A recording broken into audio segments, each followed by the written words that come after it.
Hey everyone, welcome to this explainer. Okay, so today we're unpacking an absolutely fascinating and honestly a completely unexpected reality that's unfolding right now in the semiconductor industry. For decades we've thought about computing power in a very specific way.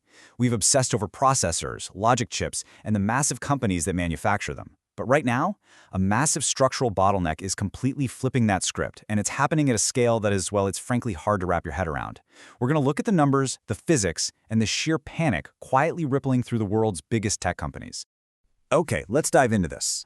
On July 16, 2026, C.C. Wei, the chairman and CEO of TSMC, the undisputed king of AI foundries, the guys making virtually every advanced AI chip on the planet, he made an extraordinary confession on an earnings call.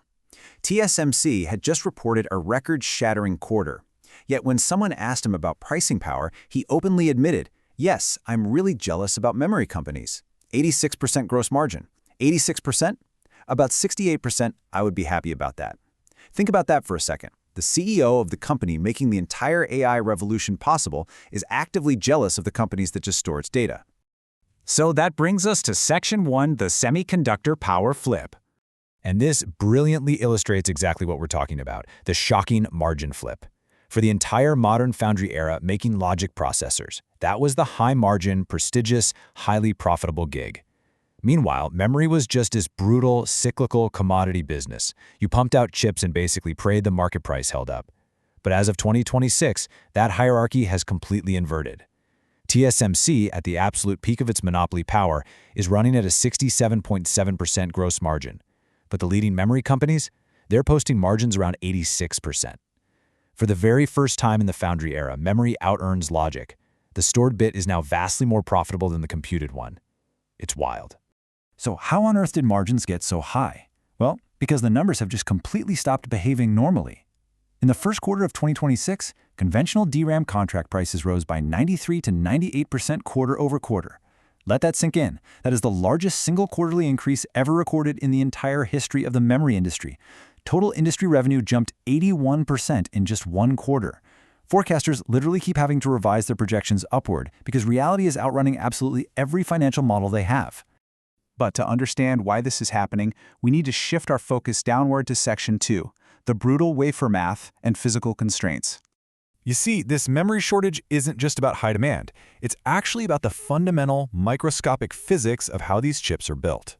Think of this wafer math as a giant zero-sum real estate game. On one side, you have AI high-bandwidth memory, or HBM, which is absolutely essential for GPUs. On the other side, you have standard LPDDR5X memory, the stuff meant for our everyday smartphones and laptops. They both need silicon wafers, so every single time a manufacturer decides to build a massive, complex AI skyscraper on a silicon wafer, they are literally bulldozing the suburban homes meant for everyday consumer devices. It's a strict trade-off. You can't have both on the same piece of silicon. And here is the brutal physical reality of that real estate game. Producing just 1 gigabyte of HBM consumes roughly 3 to 4 times the wafer capacity of standard DDR5 memory. The physics behind this are just intense. HBM requires vertically stacked dies, incredibly complex through-silicon vias, which are basically microscopic vertical wires connecting all those layers, and because of that, you face massive yield losses at every single step. The packaging complexity is so unbelievably high that you can't just flip a switch and print more AI memory quickly. It eats up manufacturing capacity at an astonishing rate. Because of that sheer complexity, we're seeing a massive distortion in global supply. In 2026, HBM consumed 23% of the total DRAM wafer output. Let's put that in perspective. AI workloads are swallowing nearly a quarter of all global DRAM manufacturing capacity, a share that was, essentially, zero just a few years ago. But here's the real kicker.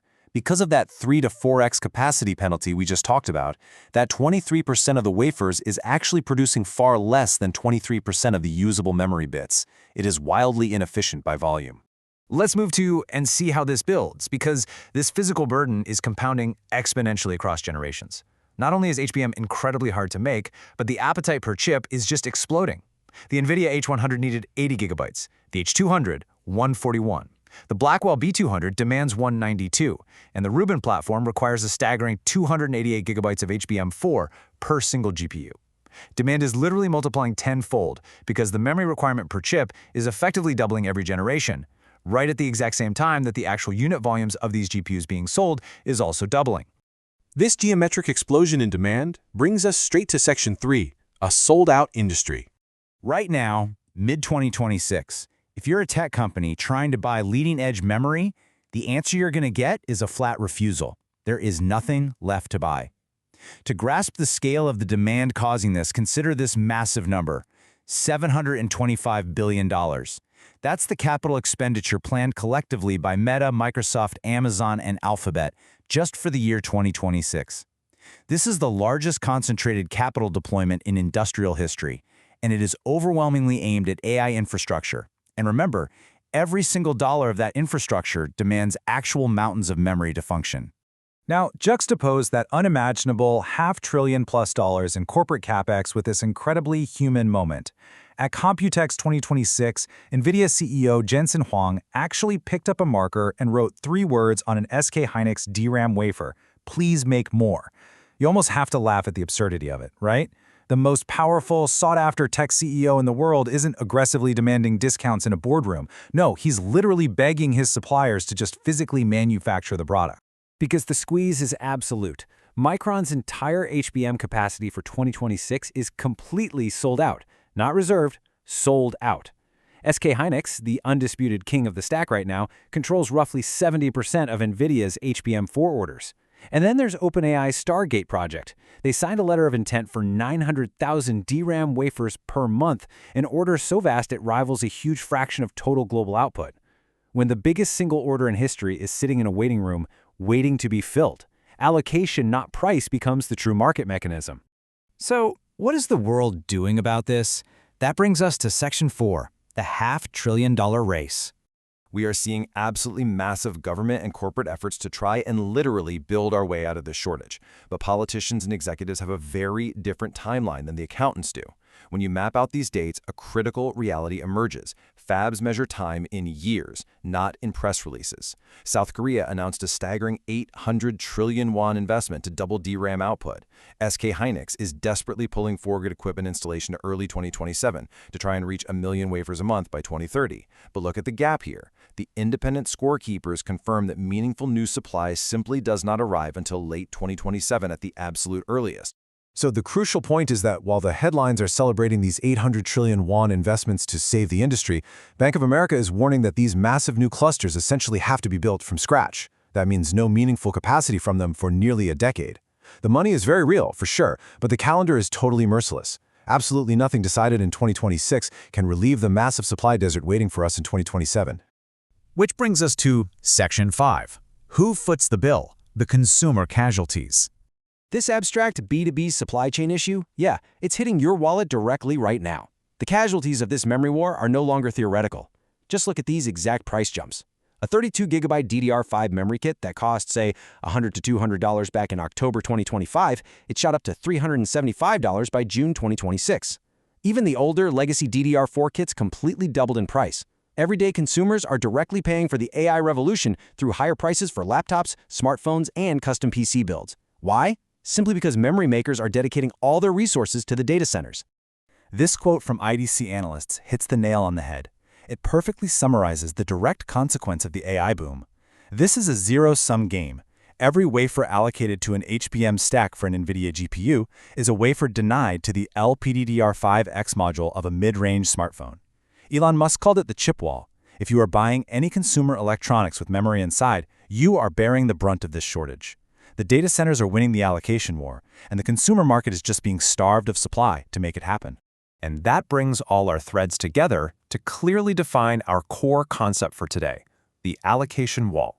What is it? It's a structural industry bottleneck where the demand for advanced memory vastly outstrips the literal physical capacity to build the fabrication plants. When this happens, the market mechanism entirely shifts from pricing over to strict rationing.